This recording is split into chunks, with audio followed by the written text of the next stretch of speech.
আসসালামু আলাইকুম। ওয়ালাইকুম আসসালাম ওয়া রাহমাতুল্লাহি ওয়া বারাকাতুহু। একজন লোক যিনি 5 ওয়াক্ত নামাজ আদায় করেন, রমজান মাসে রোজা রাখেন, আর তিনি ওমরাও করেছেন এবং তিনি তাহাজ্জুদ নামাজও পড়েন। কিন্তু যখন তিনি একাকী সময় কাটান তখন কিছু খারাপ কাজ করেন যা ইসলামে নিষিদ্ধ। আর এর পরেই তিনি তার ভুল বুঝতে পারেন এবং আল্লাহর কাছে কান্নাকাটি করে ক্ষমা প্রার্থনা করেন। এরপর 3-4 দিন তিনি সেই খারাপ কাজগুলো করেন না, বরং ভালো কাজ করেন। এরপর আবার খারাপ কাজ করেন, এরপর আবার ক্ষমা চান। এমনভাবে পুনরাবৃত্তি হতে থাকে।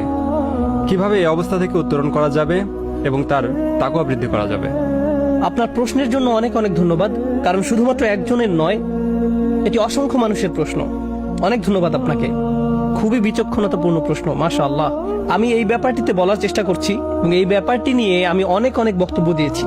পাপের আবর্তন, পুনরাবৃত্তি, এমনকি ভালো মানুষেরা যারা নামাজ পড়ে, কোরআন তেলাওয়াত করে আর উমরা বা অন্যান্য ইবাদতও করে, কিন্তু একই সাথে তারা তাদের একাকী সময়ে কিছু কিছু বাজে অভ্যাস ত্যাগ করতে পারে না।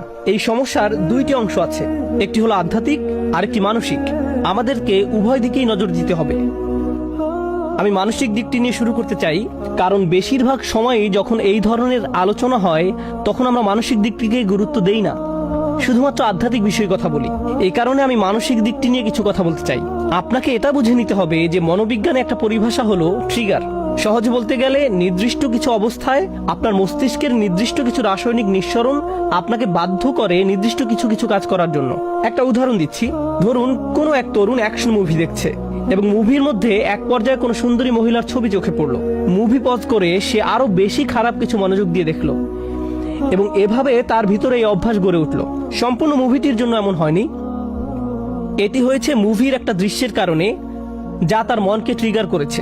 আবার এরকমও হয় যে কোনো কোনো মানুষ যখন তাদের অ্যাপার্টমেন্টে অথবা রুমে একা থাকে তখন আপত্তিকর কাজে জড়িয়ে পড়ে।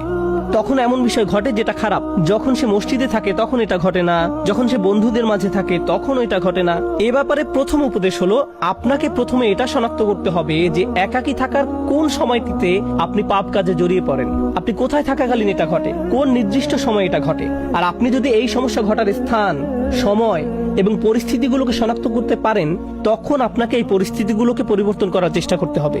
আপনি একজন যুবক, ইন্টারনেটে যেসব খারাপ জিনিস পাওয়া যায় তা নিয়ে যদি আপনার সমস্যা থাকে, অর্থাৎ আপনি যদি ওই সকল বাজে জিনিস দেখার অভ্যাসে থাকেন, তাহলে আপনার ল্যাপটপ, মোবাইল রান্নাঘরে রাখুন, যাতে আশেপাশে আপনার মা, আপনার বাবা সবসময় চলাচল করেন।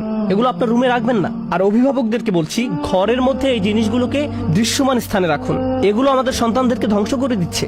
এখন আসুন এই সমস্যার আধ্যাত্মিক দিকটি আলোচনা করি। মানুষের জন্য এটা স্বাভাবিক যে সে তওবা করবে এবং পুনরায় সেই পাপ করবে, কারণ আমরা খাত্তাউন। আল্লাহ রাসূল সাল্লাল্লাহু আলাইহি সাল্লাম আমাদের বৈশিষ্ট্য বর্ণনা করছেন, খাতিউন নয়, কুল্লু বানি আদামা খাত্তাউন। আর খাত্তা হলো সিগাতুল মুবালাগা, যা দিয়ে অতিশয্য বুঝায়। সহজ ভাষায় এর অর্থ হলো এমন ব্যক্তি যে ভুল করতেই থাকে, ভুল করতেই থাকে, ভুল করতেই থাকে। যেমন খাব্বাজ রুটি বানাতেই থাকে, খাত্তা বারবার ভুল করে যেতেই থাকে। এরকম ঘটতে পারে, এটা অনিবার্য যে কিছু পাপ বারবার ঘটে থাকে, এরকম ঘটতে পারে।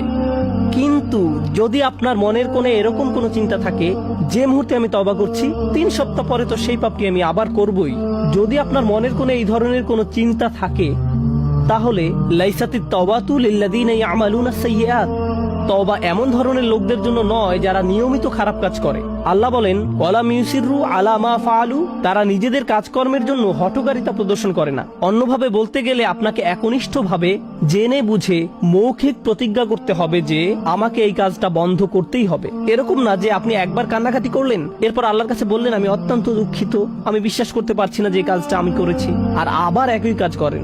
আপনাকে উপায় বের করতে হবে যে কিভাবে এর থেকে পরিপূর্ণভাবে মুক্তি পাওয়া যায়। নিজের সাথে ঐকান্তিক প্রতিজ্ঞা। আর আপনি যদি নিজে নিজে এটা করতে না পারেন, বন্ধু বান্ধবের সাহায্য নিন, এমন মানুষদের সাহায্য নিন যাদেরকে আপনি বিশ্বাস করেন। আমি জানি কখনো কখনো এটা বিব্রতকর, কিন্তু আমাদের সবারই মাঝে মাঝে পরামর্শেও বা সাহায্যের প্রয়োজন হয়। আপনি যখন বুঝতে পারেন যে এরকম ঘটছে বছরের পর বছর আর আপনি এটা ত্যাগও করতে পারছেন না, এটাই সঠিক সময় কারো কাছে সাহায্য চাওয়ার। এই কারণেই বর্তমান সময়ে উম্মার জন্য মানসিক এবং আধ্যাত্মিক কাউন্সিলিং অত্যন্ত প্রয়োজন, এবং এত বেশি সংখ্যক পারিবারিক কাউন্সিলিং প্রয়োজন যে এটাকে বলা যায় উম্মার জন্য অত্যাবশ্যকীয় বিষয়গুলোর একটি, কারণ এটা মানুষের কাছে শান্তি